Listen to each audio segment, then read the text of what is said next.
জয়গুরু ইষ্টপ্রাণ দাদা ও মায়েরা, আজ 18ই আগস্ট সোমবার শ্রী শ্রী ঠাকুরের পুণ্য 138তম জন্ম মাসের আজ সূচনা। আজ থেকে ভাদ্র পরিক্রমা। আজ এই বিশেষ দিনে এই বিশেষ নিবেদন শ্রী শ্রী ঠাকুর অনুকূলচন্দ্র ইংরেজি 1888 সালের 14ই সেপ্টেম্বর, বাংলা 1295 সালের 30শে ভাদ্র শুক্রবার তাল নবমী তিথিতে অধুনা বাংলাদেশের পাবনা জেলার হেমায়তপুর গ্রামে জন্মগ্রহণ করেন। শ্রী শ্রী ঠাকুরের জন্মের সময় হেমায়তপুর গ্রাম অজপাড়া গাঁ হলেও এখন সেই রকমটা আর নেই। দেশ বিভাগের বিপর্যয়ে শ্রী শ্রী ঠাকুরের জন্মস্থানটি এখন সরকারি হাসপাতালের সীমানার মধ্যে। দিল্লি সম্রাট আকবরের অধীনস্থ অন্যতম সেনাপতি রাজা মান সিংহ একসময় বঙ্গদেশ আক্রমণ করলে সেনাধ্যক্ষ হিম্মত খাঁ সেখানে সেনানিবাস অর্থাৎ ছাউনি স্থাপন করেন। ক্রমে সেই স্থানের নাম হয়ে যায় হিম্মতপুর।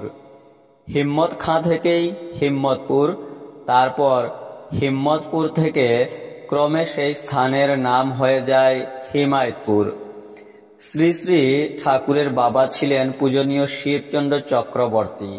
শ্রী শ্রী ঠাকুরের জননীর নাম মাতা মনমোহিনী দেবী। বিবাহের আগে মনমোহিনী দেবীর পদবী ছিল চৌধুরী। শ্রী শ্রী ঠাকুরের জননী মনমোহিনী দেবীর বয়স যখন 9, তখন শ্রী শ্রী ঠাকুরের পিতা পূজনীয় শিবচন্দ্র চক্রবর্তীর বয়স ছিল 24। তখন মনমোহিনী দেবী এবং শিবচন্দ্রের শুভ বিবাহ সুসম্পন্ন হয়।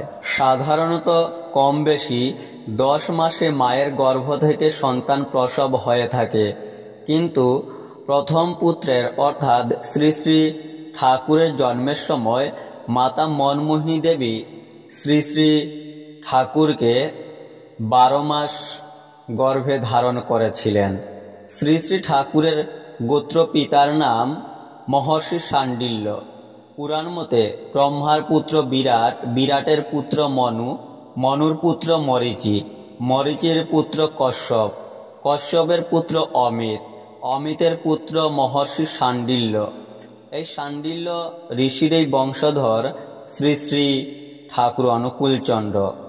5 বছর বয়সে হাতে কড়ির পরে শ্রী শ্রী ঠাকুরের পড়াশোনা শুরু হয় বাড়ির কাছে কাশীপুর হাটে কৃষ্ণচন্দ্র বৈরাগীর পাঠশালায়।